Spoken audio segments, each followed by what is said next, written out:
Hello guys, welcome to academy. मैं हूं निकेत अग्रवाल। तो एक सवाल हम सबके मन में आता है यूपीएससी की तैयारी करते हुए कि क्या सभी ऑफिसर्स जो आईएएस ऑफिसर्स बन जाते हैं वो डिस्ट्रिक्ट मजिस्ट्रेट यानी कि डीएम की कुर्सी पे भी जो है स्थापित होते हैं, डीएम का काम वो करते हैं या नहीं करते। क्योंकि डिस्ट्रिक्ट मजिस्ट्रेट जो है एक बहुत ही ज़्यादा, आप कह सकते हो, एक इस तरह की पोस्ट है जिसकी बहुत ज़्यादा रुतबा है और अंग्रेज़ों के टाइम से वो पोस्ट चली आ रही है। तो एक सोशल स्टेटस उस पोस्ट का अलग ही लेवल पे है। इवन ये भी कहा जाता है कि आईएएस ऑफिसर बनने के बाद सबसे अच्छी पूरे करियर में अगर आप पोस्ट संभालते हैं तो वो डीएम की पोस्ट होती है, डिस्ट्रिक्ट मजिस्ट्रेट की पोस्ट होती है। तो क्या सभी लोग डीएम बनते हैं? इसी चीज पे हम अभी रोशनी डालेंगे। अगर अभी आप सब्सक्राइब करते हैं तो आपको 10% एक्स्ट्रा डिस्काउंट मिल जाएगा यूजिंग द कोड ANI7। तो आप मेरा रेफरल कोड जो है वो डालेंगे ANI7, तो आपको 10% एक्स्ट्रा डिस्काउंट मिल जाएगा। तो ये आप देख सकते हैं 24 मंथ्स पे अगर आपने लगाया तो 72,000 की जगह आपका जो प्राइस है वो रिड्यूस होकर 64,800 रह जाता है। तो this is a very good scheme. तो आप अनअकैडमी प्लस और अनअकैडमी आइकॉनिक दोनों के अंदर इस चीज़ को ले सकते हो एंड आपको यहाँ पे पर्सनल मेंटरशिप भी मिल जाती है। तो देखिए, अगर हम जर्नल रूल की बात करें किसी एक्सेप्शन को साइड में हटा करके, तो जर्नली हर एक पर्सन जो कि आप रेगुलर सर्विस में आ जाता है, आप यूपीएससी का एग्जाम क्रैक करते हो, आपका जो रैंक है वो अच्छा आ जाता है एंड आपके रैंक के हिसाब से आपको आईएएस सर्विस जो है वो अलॉट हो जाती है। तो देयर इज़ अ 99% चांस कि आप कलेक्टर बनोगे ही बनोगे।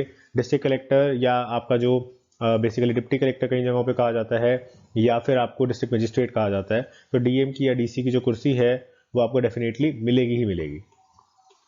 लेकिन इसके अंदर जो रूल है वो एक जर्नल रूल है, ये एक एक्सेप्शन के थ्रू भी आता है। एक्सेप्शन कौन सी हो जाती है? एक्सेप्शन हो जाती है अगर आपका स्टेट इस तरह का है या फिर आप जो है गवर्नमेंट ऑफ इंडिया के अंदर पोस्टेड है। तो अगर आप लगातार गवर्नमेंट ऑफ इंडिया के अंदर पोस्टेड रहते हैं, गवर्नमेंट ऑफ स्टेट के अंदर आपको जो है अपॉइंटमेंट नहीं दी जाती है, तो उस केस के अंदर आप डिस्ट्रिक्ट मजिस्ट्रेट नहीं बन सकते।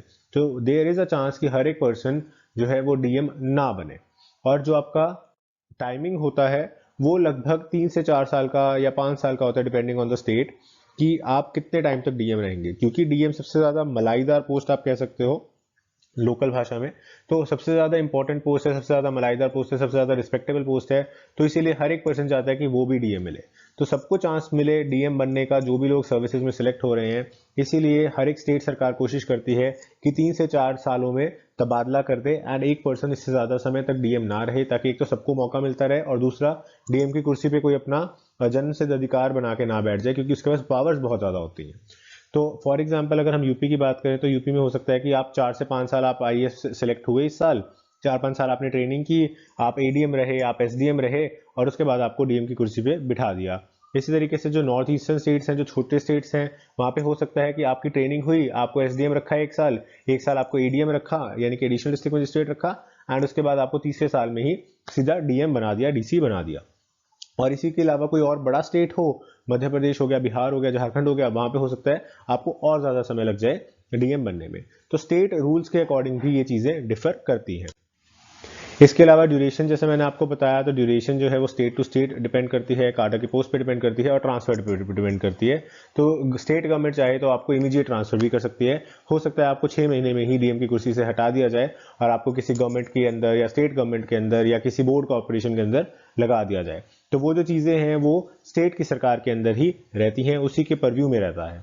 इसके अलावा अगर हम बात करें तो बहुत सारे लोग जो है वो पर्सनल रीजंस के कारण भी सर्विसेज में आने के बाद भी, सिलेक्शन होने के बाद भी डीएम नहीं बनते या डीसी नहीं बनते। पर्सनल रीजन किस तरह के हो सकते हैं कि बहुत सारे लोग ऐसे होते हैं जो डिस्ट्रिक्ट के अंदर जाके काम करना, क्योंकि डिस्ट्रिक्ट के अंदर जाके काम करना अपने आप में एक चैलेंजिंग टास्क होता है।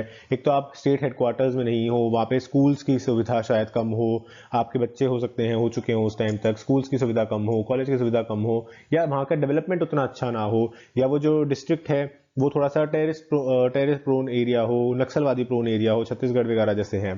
तो उस तरह की सिचुएशन में क्या होता है, बहुत सारे लोग होते हैं कि जो कहते हैं कि नहीं, we have been selected in the service, हम डीएम बन के देश की कंट्रीब्यूशन नहीं करेंगे या सेवा नहीं करेंगे, रादर हम जो स्टेट सर्विसेज, स्टेट की जो सेक्रेटरीट है, सेक्रेटरीट में बैठ के सेवा करना चाहते हैं, या किसी बोर्ड कॉर्पोरेशन में बैठ के सेवा करना चाहते हैं।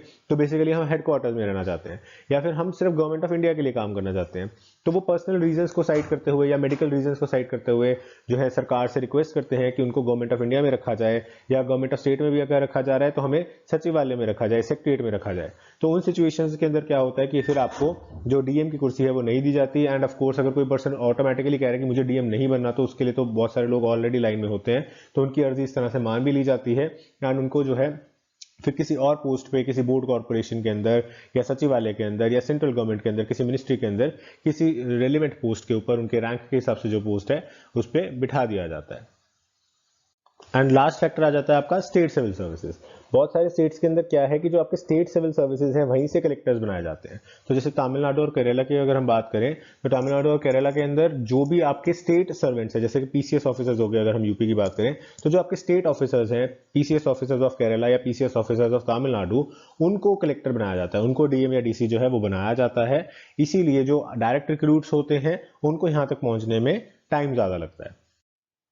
तो जो ऑलरेडी एक पीसीएस ऑफिसर सेलेक्ट हुआ है वो पहले एसडीएम रहा, वो उसके बाद एडीएम रहा, उसके बाद वो डीसी या डीएम का काम कर रहा है। तो ऑलरेडी जब सिटिंग ऑफिसर काम कर रहा है तो एक नया रिक्रूट जो आईएएस ऑफिसर बन के आया है, प्रैक्टिकल एक्सपीरियंस तो उसका नहीं है, उसने एक हायर एग्जाम को क्लियर करके आया है पर प्रैक्टिकली उसे नहीं आता कुछ। तो उस सिचुएशन के अंदर जो स्टेट सरकार है वो प्रेफर करती है कि जो हमारे ही बच्चे हैं, जो हमारे यहाँ से ही निकले हैं, जो ऑलरेडी इतना अच्छा काम कर रहे हैं, सिटिंग ऑफिसर्स हैं, वही यहाँ पे सस्टेन्ड रहे 3-4-5 साल तक। एंड उसके बाद जब ये जो आईएएस ऑफिसर्स हैं, जो रेलिवेंट इनको एक्सपीरियंस गेन हो जाएगा, इनको काम करना उस हिसाब से आ जाएगा, उसके बाद जो है इनको यहाँ पे पोस्ट कर दिया जाएगा एसडीएम। तो उस हिसाब से अगर हम देखें तो इस तरीके से भी कलेक्टरशिप्स की जो डिवीजन होती है based on the state rules. तो स्टेट रूल्स के अंदर हर एक जगह डिफरेंट हो सकता है। इसी तरीके से बहुत सारे जो डिपार्टमेंट्स या बोर्ड्स और कॉर्पोरेशंस होते हैं वहां पे administrators, chief administrators, directors IAS officer से बनाए भी जा सकते हैं और पीसीएस ऑफिसर्स यानी कि स्टेट ऑफिसर से भी बनाए जा सकते हैं। तो ये सारी की सारी जो है आपकी स्टेट रूल्स के हिसाब से चेंज होती रहती है।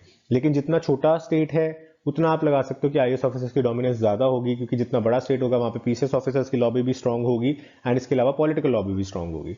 एंड प्रैक्टिकल रूप में भी अगर हम देखें, कोई अगर ऐसा स्टेट है जहां पे उसकी कोई खास डिस्टिंक्ट लैंग्वेज है, कोई डिस्टिंक्ट कल्चर है, वहां पे एक आउटसाइडर को आप सीधा आके डीएम बना देते हो और वो वहां की लैंग्वेज या कल्चर से वाकिफ नहीं है, तो उसको प्रॉब्लम भी ज्यादा होगी। इसीलिए वहां पे जो पीसीएस ऑफिसर होगा, वहीं का ऑफिसर होगा, वहीं का लोकल पर्सन होगा, वो ज्यादा अच्छा से मैटर्स को हैंडल कर पाएगा। तो ये सोच भी होती है बहुत सारी स्टेट गवर्नमेंट्स में। सो आई होप आपको अपने क्वेश्चन का आंसर मिल गया होगा। Thank you for watching this video. Have a nice day. So guys, Unacademy आपके लिए ऑप्शनल सब्जेक्ट्स की